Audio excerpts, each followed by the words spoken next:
Good afternoon.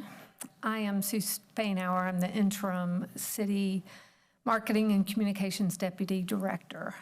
Today we're going to hear from City Manager Patrick Pate. He will be giving a brief statement about our cyber event.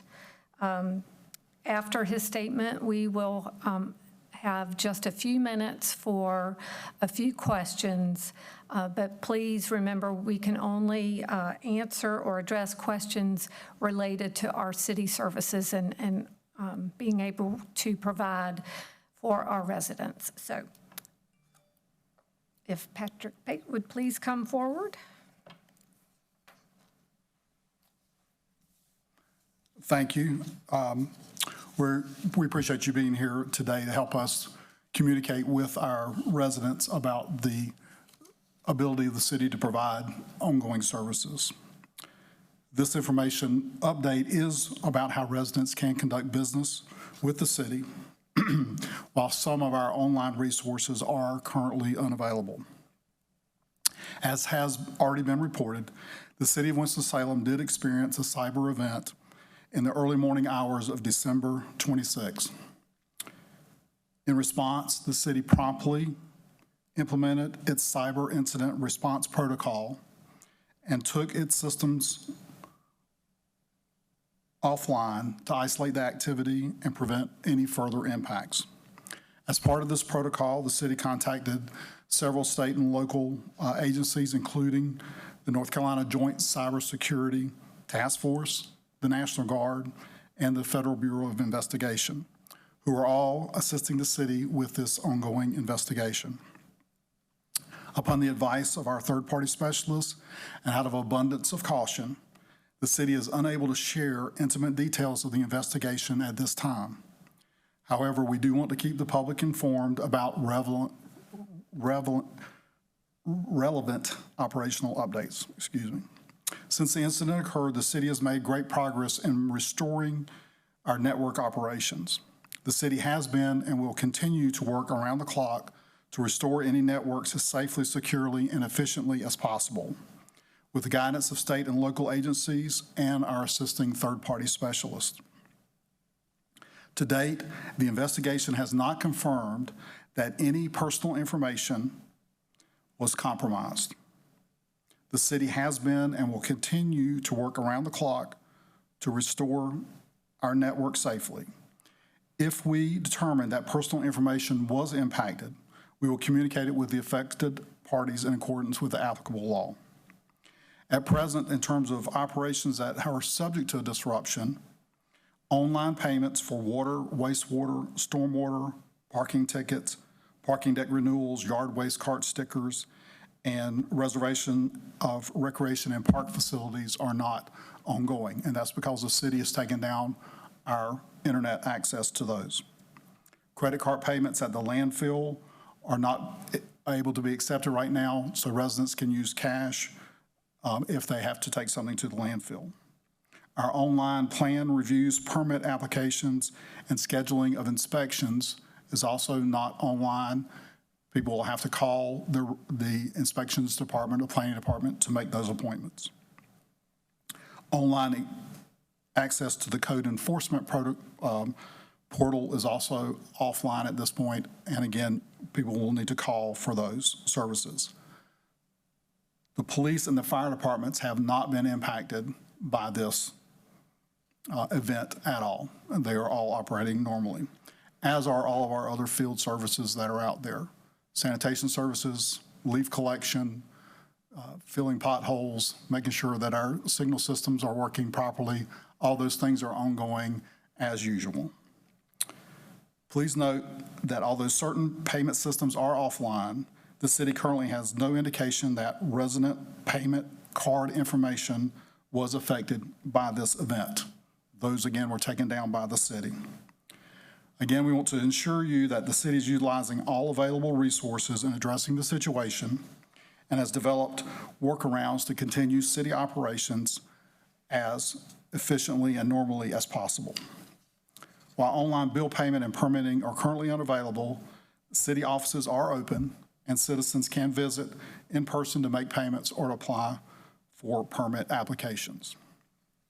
On the utility side, we've mentioned this before, we are not going to cut off anybody's water and sewer utility services while we are still trying to determine how to get the online system back up and running.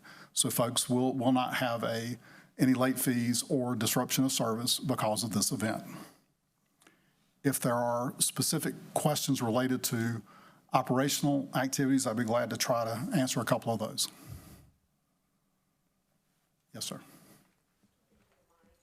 Well, can I ask mine first while I have the mic? Oh, go ahead. Yeah, sorry, I was turning it on. Okay. So Bailey Stamos from ABC 45. First question here is, do you guys have any sort of projected date for this to be operational again?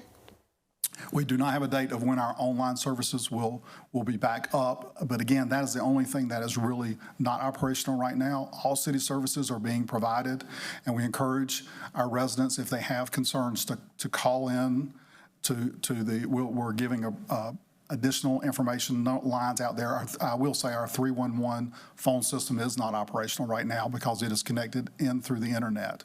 So we were giving alternate numbers out for the community and residents to call if they have concerns about services.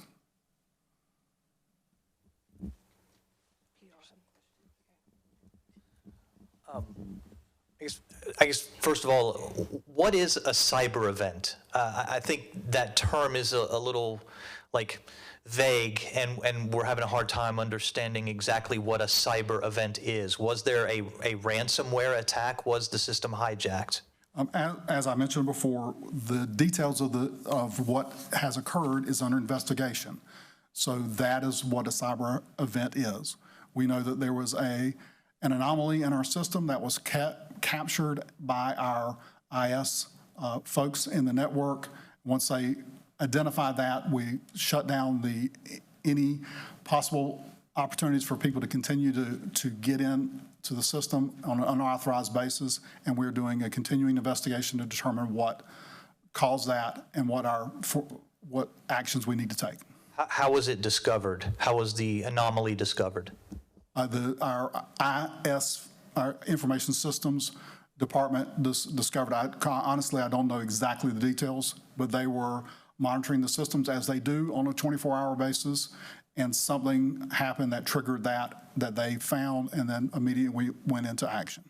I know that you mentioned it already, and lastly, I apologize, Leslie. How are you certain that nobody's personal information was compromised? What I mentioned was that at this time we have no knowledge that anybody's personal information was compromised. The investigation is ongoing, and if we determine that something was compromised, then we will take the appropriate actions with those. Sir, Cassie Famber with Fox 8. First question, we got a statement from Mayor Joyner that says an outside actor was able to negatively access our system. So why is there reticence to call it an attack?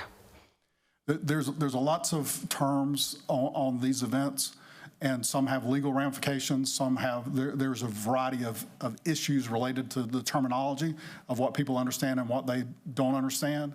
Right now, we can only tell you that it was a cyber event that impacted our systems, and so we're taking precautions against that. When exactly did this start? It was Thursday, right?